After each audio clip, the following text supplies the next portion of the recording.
ভক্তবৃন্দ চরণে প্রণাম, গুরুদেব এবং সর্বপরিচালক প্রভুপাদের চরণে প্রণাম নিবেদন করি, কৃপা আশীর্বাদ প্রার্থনা করি। তো আজকের আমাদের ভাগবতম প্রথম স্কন্ধের চতুর্থ অধ্যায় আলোচনা। তো আজকে খুব সুন্দর শ্লোক। তো ব্যাসদেব আমরা দেখব, এর আগে শ্লোকে ব্যাসদেব তিনি কিনা অসম্পূর্ণতা অনুভব করছেন।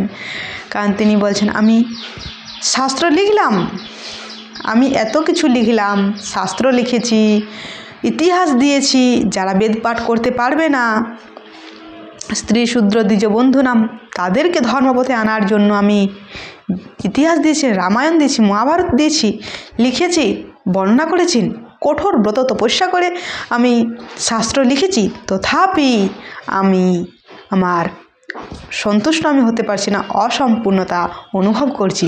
তো তিনি ভাবতে লাগলেন। তো ভাবতে ভাবতে তিনি কারণ খুঁজছেন, আর কারণ খুঁজতে খুঁজতে আমরা দেখবো আজকে কারণ, তাই না? তো আমরা শ্লোকে আসি। শ্লোক খুব সুন্দর, আপনারা দেখুন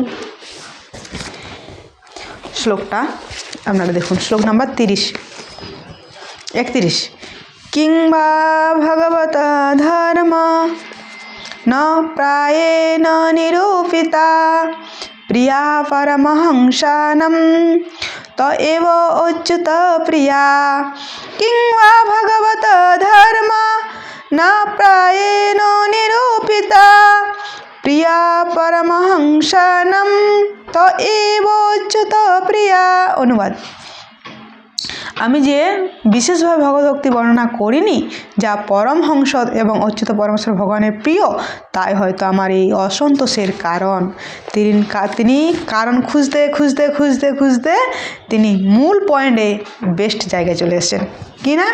তিনি বলছেন, আমি বেদ লিখেছি, আমি মহাভারত লিখেছি, আমি হরির মহিমা বর্ণনা করিনি। তো অসম্পূর্ণ রয়ে গেছে শাস্ত্র, তাই আমি হৃদয়ে সম্পূর্ণতা অনুভব করছি না। তো তিনি বলছেন, কিংবা ভগবত ধর্ম, ভাগবত আমি লিখেছি, ভাগবত ধর্ম দিয়েছি, ন প্রিয় আমি বর্ণনা, আমি হরির কথা বর্ণনা করিনি। কিন্তু পরমহংস যেটা পছন্দ করবে না। পরমহংস কি না? ভগবানের যারা ভক্ত, উন্নত পর্যায়ে বৈষ্ণব, তারা কি না?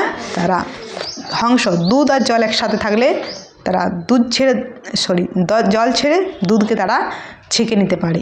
তো সেরকম পরমহংস তিনি কি না?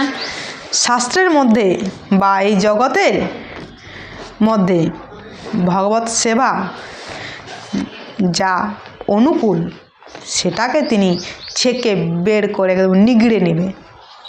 তো সমস্ত কিছু কর্মকাণ্ড, জ্ঞানকাণ্ড, অষ্টাঙ্গ সিদ্ধি যাই বলুন, তার মধ্যে সেই পরমহংস তিনি সেই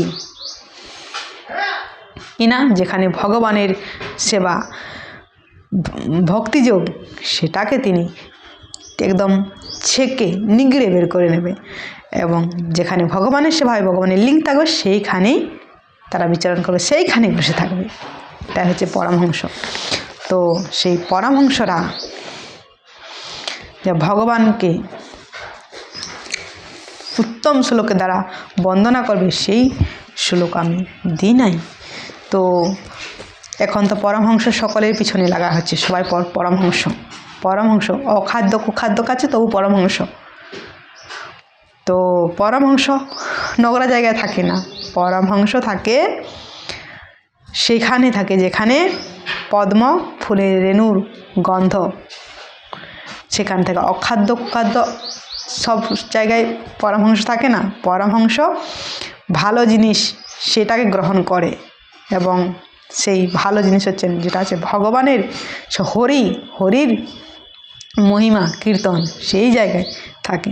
তো সেই পরমহংস, তাদের জন্য আমি সেই হরির মহিমা বর্ণনা করিনি, যা ভগবানেরও প্রিয়।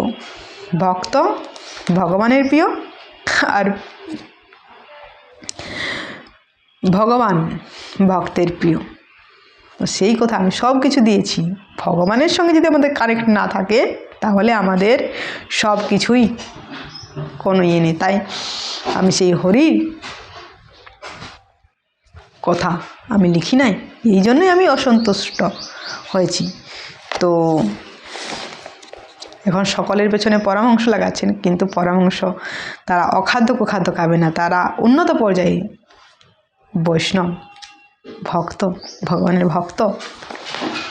তো তারা সেইখানেই থাকেন যেখানে ভগবানের হরির কথা হয়, হরির সঙ্গে লিঙ্ক থাকে, হরির সেবা হয়, সেইখানে তারা থাকেন। তো আজ এই পর্যন্ত, বাকিটা আমরা কাল দেখব। আজ 5 মিনিট হয়ে গেল। হরে কৃষ্ণ।